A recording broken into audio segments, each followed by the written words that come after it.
जय हिंद छात्रों, आपका अपना यूट्यूब चैनल ज्ञान गंगा एजुकेशन में आपका स्वागत है। तो आइए चलते हैं। बीएड द्वितीय वर्ष के अंतर्गत हम पढ़ेंगे ज्ञान पाठ्यचर्या। हमने पिछले पाठ में पढ़ा था कि पाठ्यचर्या क्या है, पाठ्यचर्या के बारे में जाना, पाठ्यचर्या के उद्देश्य के बारे में जाना, पाठ्यचर्या के सिद्धांत के बारे में जाना। तो आज हम जानेंगे ज्ञान पाठ्यचर्या के अंतर्गत पाठ्यचर्या के उपागम। कहने का तात्पर्य यह है कि पाठ्यचर्या जब निर्माण किया जाता है तो कौन कौन से उपागमों को शामिल किया जाए, कौन कौन से उपागम होते हैं जिनको उसमें शामिल करके बच्चों के लक्ष्य व उद्देश्य तक पहुंचा जा सकता है। तो इसके लिए प्रथम है पाठ्यचर्या के आधार। मतलब कहने का तात्पर्य है कि पाठ्यचर्या के आधार के अंतर्गत कौन कौन से विषय वस्तु को पाठ्यचर्या में शामिल किया जाए। ठीक है। इसके बाद पाठ्यचर्या के सिद्धांत। पाठ्यचर्या के सिद्धांत के अंतर्गत उन नियमों को उसमें शामिल किया जाए जो छात्रों के लक्ष्य व उद्देश्य की प्राप्ति हो। साथ ही साथ उपागम के अंतर्गत यह निर्धारित करता है कि पाठ्यचर्या कैसी हो। यह उपागम यह निर्धारित करता है कि पाठ्यचर्या कैसी हो। तो इन सब के बारे में जानेंगे। तो पाठ्यचर्या के 6 उपागम यहाँ पर बताया गया है। तो उन 6 उपागमों को एक एक करके जानेंगे। तो पहला है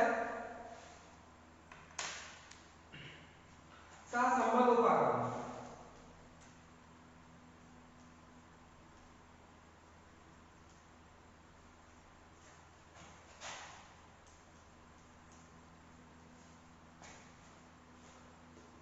सहसंबंध नाम से स्पष्ट है। सह माने साथ और संबंध कहने का तात्पर्य है कि साथ में संबंध उपागम। तो पाठ्यचर्या के अंतर्गत यह सहसंबंध उपागम है। इसमें यह कहा गया है कि किसी एक विषय का अन्य विषयों के साथ सहसंबंध स्थापित होना चाहिए। और यह सहसंबंध 2 प्रकार से भी हो सकता है। पहला कि हम एग्जाम्पल के माध्यम से समझते हैं। सामाजिक विज्ञान, सामाजिक विज्ञान विषय का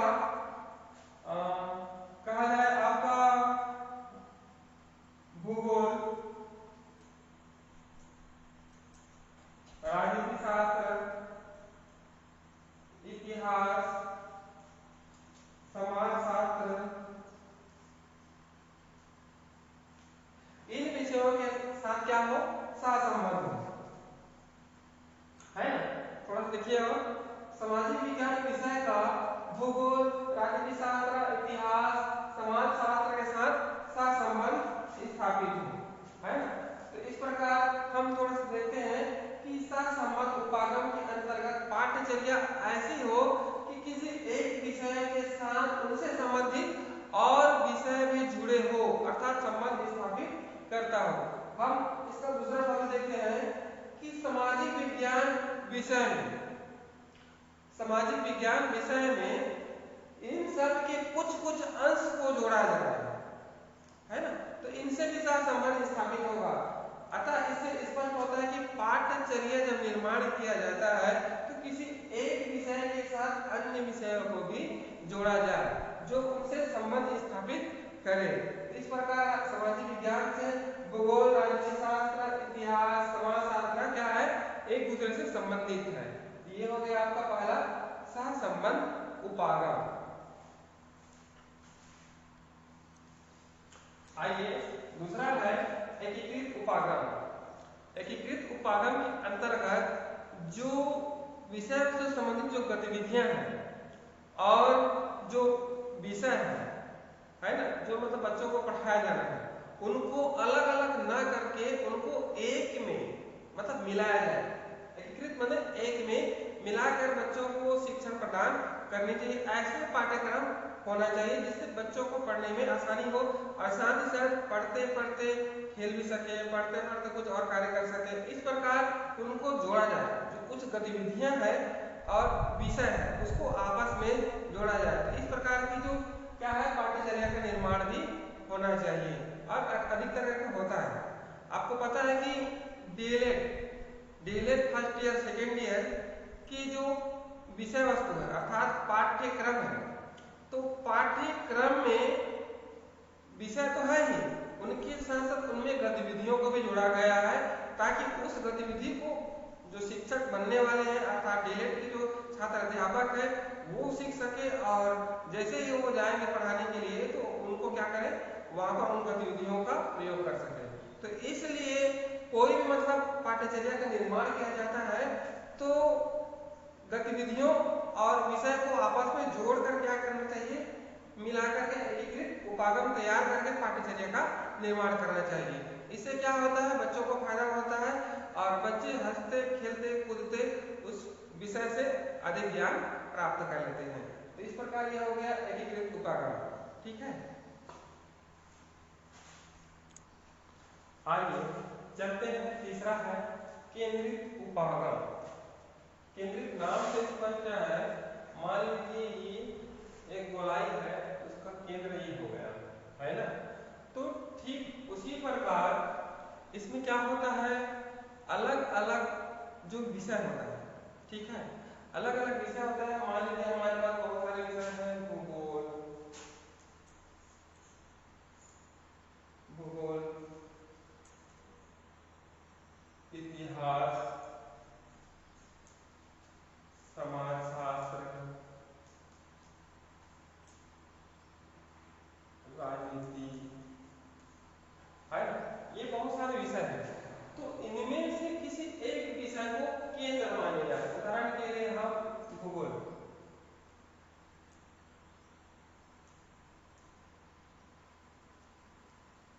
भूगोल को हम क्या कह रहे हैं, केंद्र मान रहे हैं, मतलब मुख्य मान रहे हैं, और बाकी समाजशास्त्र, राजनीति शास्त्र, इतिहास शास्त्र ये उनके सहयोगी विषय है ना, वो उनको क्या करेंगे, सहयोग प्रदान करेंगे।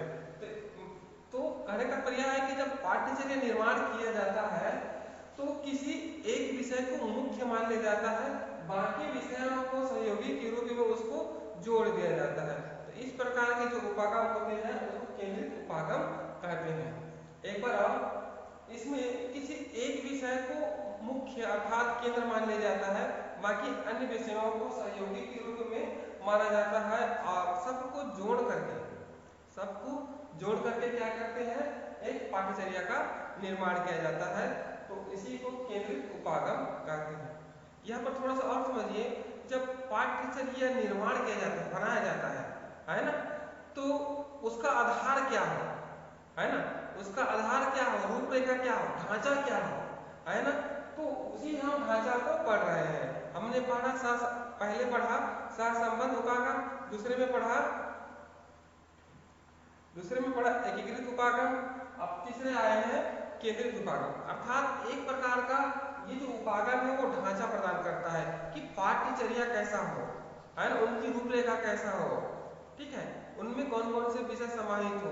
तो यह है वो निर्धारित करता है जो हम अभी पहला पढ़ा था संबंध, दूसरा पढ़ा एकीकृत और तीसरा है केंद्रित उपागम। आइए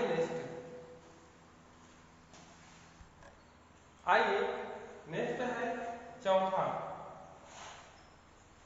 इसको बोलते हैं चक्राकार उपागम। नाम से स्पष्ट है, चक्राकार, एक चक्रीय आकार में, है ना। जैसे कि थोड़ा सा उदाहरण के माध्यम से समझते हैं कि चक्राकार उपागम के अंतर्गत जो पाठ्य वस्तु है उनको एक चक्रीय क्रम में निर्धारित किया जाता है ना। तो आइए देखते हैं, मान लीजिए आपका 6वीं कक्षा है, 7वीं कक्षा है, 8वीं कक्षा, 9वीं कक्षा, ठीक है, ये क्या है, कक्षा है। अब हम जब पाठ्यचर्या निर्माण कर रहे हैं, है ना, तो पाठ्यक्रम में क्या होता है, इसमें मान लीजिए संविधान के कुछ अंश को डाल दिए, संविधान के कुछ अंश को डाल दिए, है ना। जैसे ही हम आगे बढ़ते जाएंगे, हम यहाँ पर संविधान के कुछ मूल उद्देश्यों को जाना, जैसे हम आगे बढ़ते जाएंगे तो कक्षा 9वीं में संविधान के बहुत सारे भागों को डाल लेते हैं। इसका फायदा यह होता है कि शुरू में हमने संविधान के बारे में पढ़ लिया है, उनके बारे में कुछ जानकारी प्राप्त रखते हैं, है ना। तो जैसे हम आगे बढ़ेंगे तो संविधान के बारे में बहुत सारी जानकारी प्राप्त कर सकते हैं। तो इस प्रकार से एक क्रम में क्या किया जाता है, पाठ्यचर्या का निर्माण किया जाता है, जिससे बच्चों को आसानी हो और उस ज्ञान को अधिकता से प्राप्त कर सके। इस उद्देश्य की दृष्टि में रखकर यह चक्राकार उपागम तैयार किया जाता है या पाठ्यचर्या का निर्माण किया जाता है। ठीक है, नेक्स्ट आइए जानते हैं इकाई उपागम। नाम से स्पष्ट है, आपने इकाई के बारे में बीएड फर्स्ट ईयर में, बीएड फाइनल ईयर में जाना कि इतने इकाई में यह है, इतने इकाई में ये पाठ्यक्रम है। तो आइए हम थोड़ा सा जानने का प्रयास करते हैं। ये है विश्वविद्यालय अनुदान आयोग ने ब्यूरो विषय शिक्षा का पाठ्यक्रम है ना, शिक्षा का पाठ्यक्रम है। तो देखिए इसमें क्या किया गया है, इकाई एक में शैक्षणिक अध्ययन इतना सारा है, उसके पश्चात यहाँ पर है इकाई 2, उसके पश्चात है यहाँ पर इकाई 3, उसके पश्चात इकाई 4, 5। इस प्रकार से एक पाठ्यक्रम को अनेक इकाइयों में बांट दिया जाता है ना। उनको समग्र करने के बजाय उनको अलग अलग भागों में बांट दिया है। इससे क्या होता है, छात्रों को पढ़ने में आसानी होता है और साथ में विषय वस्तु का ज्ञान उनको अधिकता से होता है। तो इनसे स्पष्ट हो गया कि इस प्रकार जब पाठ्यचर्या का निर्माण किया जाए अर्थात पाठ्यचर्या बनाया जाए तो पाठ्यक्रम को इकाई में बांट दिया जाए। मान लीजिए कोई एक विषय है, कोई भी विषय मान लीजिए, यही विषय मान लीजिए ज्ञान पाठ्यचर्या है ना। ज्ञान पाठ्यचर्या को अलग अलग इकाइयों में बांटा गया है, आप भी देख लीजिएगा है ना। तो इस प्रकार पाठ्यचर्या का निर्माण किया जाए, लेकिन प्राथमिक स्तर की कक्षाओं में क्या होता है, उसको इकाई में नहीं बांटते बल्कि उनको समग्र रूप से उनका पाठ्यक्रम बना रहता है। ठीक है,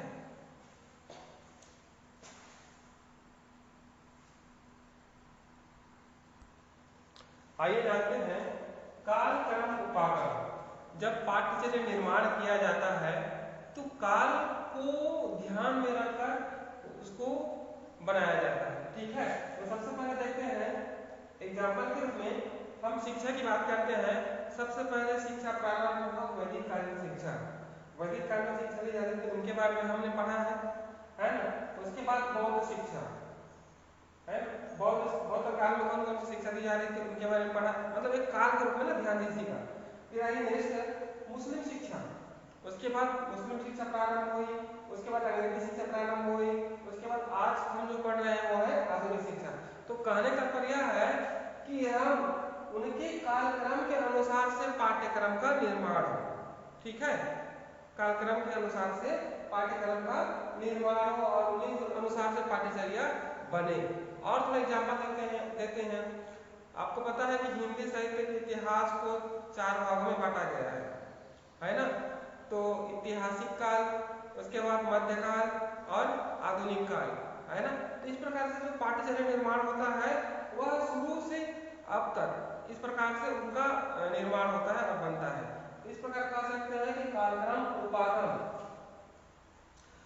अर्थात काल के आधार पर ही पाठ्यचर्या का निर्माण हो, जिससे बच्चों को पढ़ने में आसानी हो, उनके सन याद करने में आसानी हो। ठीक है, इस प्रकार से हो गए कालक्रम उपागम।